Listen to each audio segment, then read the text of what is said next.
Welcome to another Quilting the Kaye Wood tip. Today we're going to take a look at flying geese. And if you've been quilting long, you've probably made flying geese. And there are hundreds of different ways to make flying geese. And as long as it works, no one's going to know when your quilt's finished how you did it. But I sort of like to try the easiest way. And when I come up with a technique, I want it to be simple. I want it to be able to make any size from miniature to, extra big.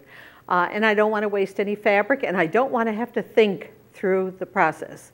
So that's when I came up with this technique. And I'm going to start with 2 strips of fabric cut the same width. I have a dark and a light. And from the dark fabric, I'm going to cut triangles using the Star Maker 8. And I'm just going to put the point right here at the top and cut my triangles. And then I would keep cutting and flip it upside down and keep going. From the light fabric, now you have to think a little. I want to cut the same angle, and I'm using a strip the same width, but I want bigger triangles. Well, the way we get that is to cut topless triangles. So right here I'm putting the first line down from the point of the Star Maker 8 at the top. And now I'll cut my triangle.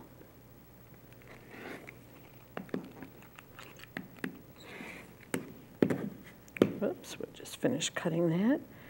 So let's take a look at the 2 triangles that we have.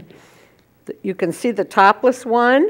And when I lay one on top, you can see that it's bigger by about a seam allowance. That's what cutting it topless does. Now what we're going to do is sew them together.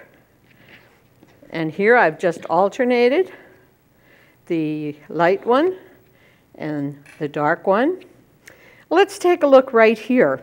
When I sew them into a strip, I have a 1/4 of an inch allowed here. And I need that. That's the way it's supposed to be. But look down here at the bottom of the light. There is no 1/4 of an inch, because the next step I'm going to do is to just cut right through the center of that light triangle. And right down the center here. And here I have my flying geese, and there's nothing to trim. And there's no wasted fabric, and all of your flying geese are the same size. And then you can work them into a border or to a quilt like this. Be sure and join me when I come back with another tip, quilting the Kaye Wood way.